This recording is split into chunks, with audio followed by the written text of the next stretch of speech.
Thank you. As Dr. McGonigal mentioned, my name is Amy Timmeau, and I work for the Western Regional Bureau of Autism Services. We are located in Pittsburgh, Pennsylvania, and we have two other offices, one in Philadelphia and the other in Harrisburg.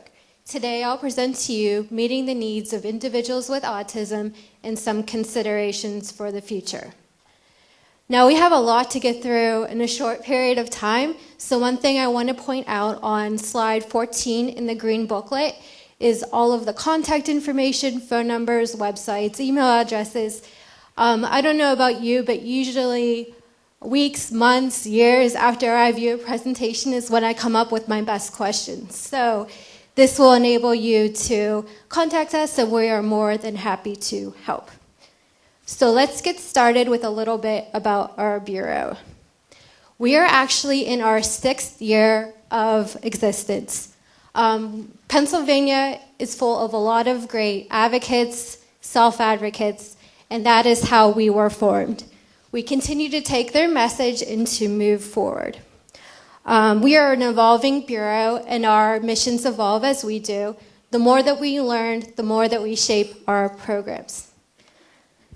Not all individuals on the spectrum are the same, as we have learned, and we look to customize our treatment with each person. So next, we're going to work about identifying the scope of the needs of people in Pennsylvania. So while we do have supports in place, we need to look to help individuals that don't meet the needs of the classic health community-based services criteria.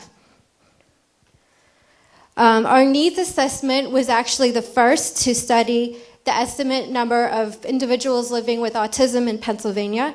It was commissioned by Dr. Mendel out of the University of Pennsylvania, and we looked at demographics, needs, and how to create effective programming for these individuals.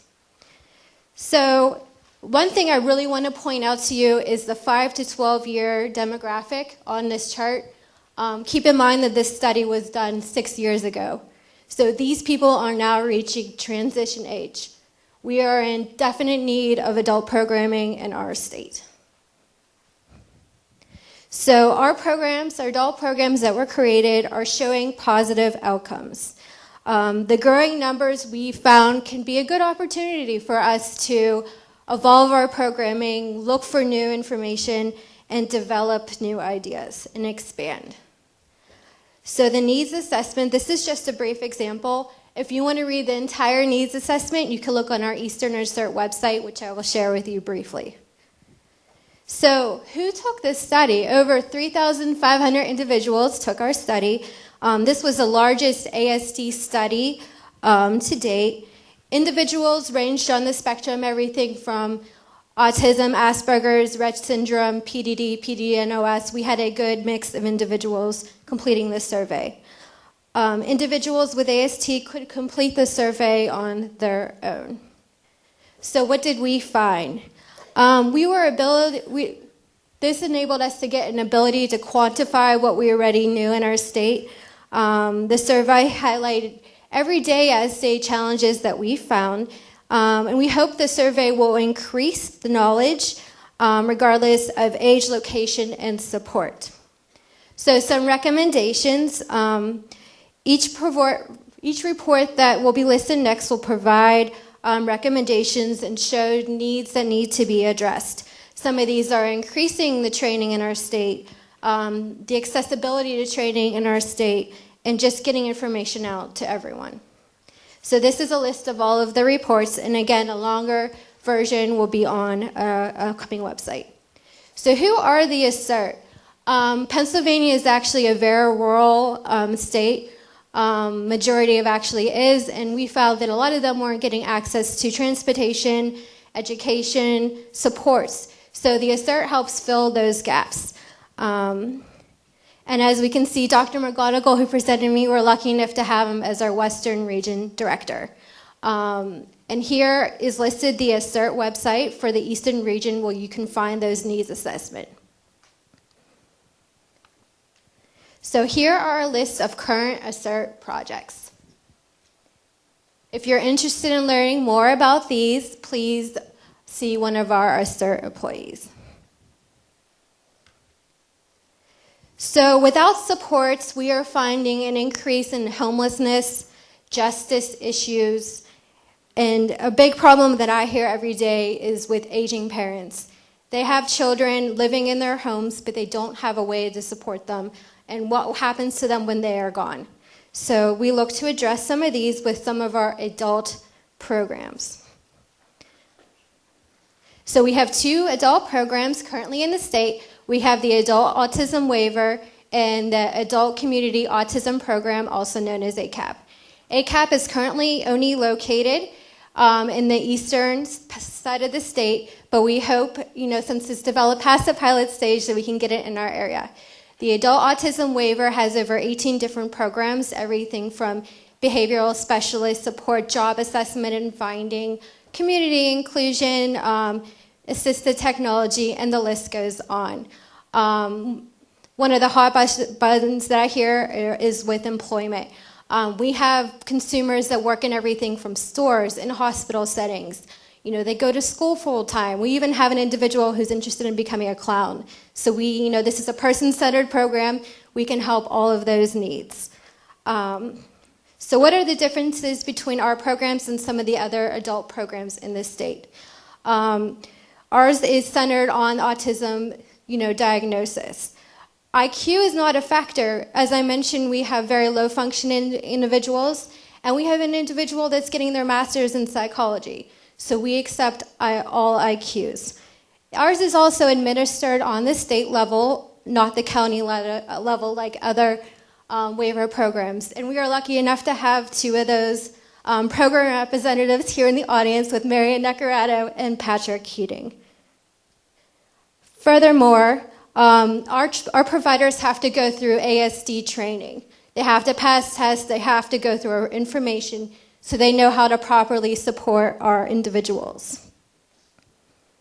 So what are our goals? As mentioned before, the risk associated with supports. So now this is some information that might be hard to see, but don't give up hope. Our programs are currently at capacity.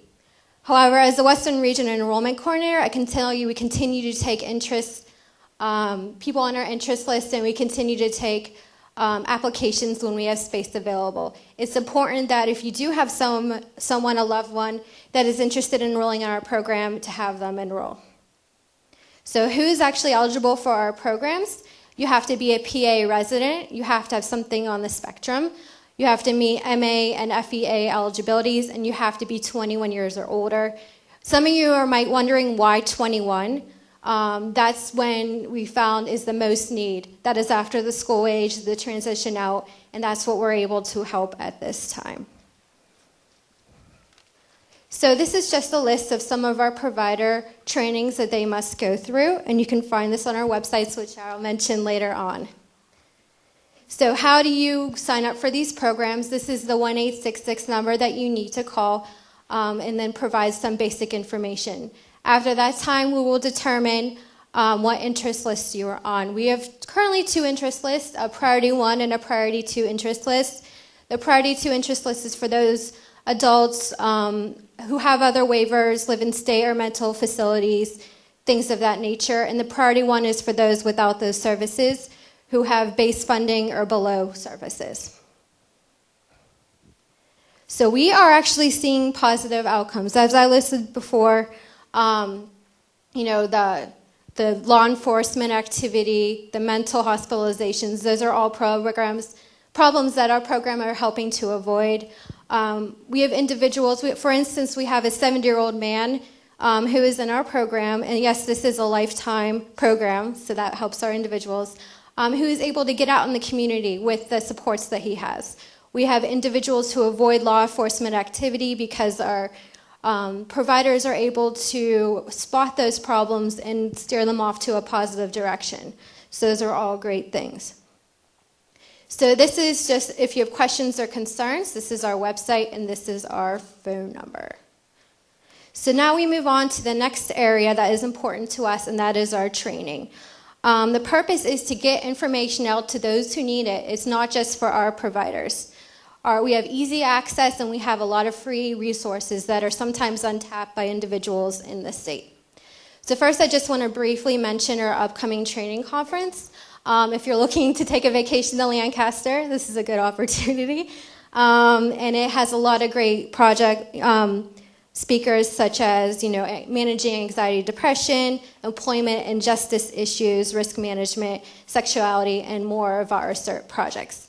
So these are the people that we've been able to train so far, and our trainings are working. Now you might be wondering, where do we find these trainings? And we have a new website. So for those of you people that have used our website before and have found it confusing, we have been able to combine all information onto one website, and this actually is going to go live today. So this is very new information. So the virtual training center is a lot of the free resources. The courseware is where you can get access to registration and some of our online training by our clinical support team, and the Spectrum online training course is an Autism 101. So for those of you new to our website, this is a good map for you to know where to go on our website. This is something to keep handy if you want a specific piece of information to find where to go. So this is a good what is autism training. Now, who would this be a good audience for? How about your church, the local police department, the fire department, family members, hospitals, anyone who needs extra instruction on how to help. This is a good tool for that. So basically, I want to leave you with what needs to happen. We need to address beyond childhood needs. With the needs assessment, we showed that that is a very real need in our state. We need to look at all levels of the spectrum, not just the lower functioning individuals, but the Asperger's higher level as well. We need to work on family supports. One of the things that some of our programs offer are counseling and advice. This can be very stressful, so this helps our families move forward. We need to get resources out to all who need it.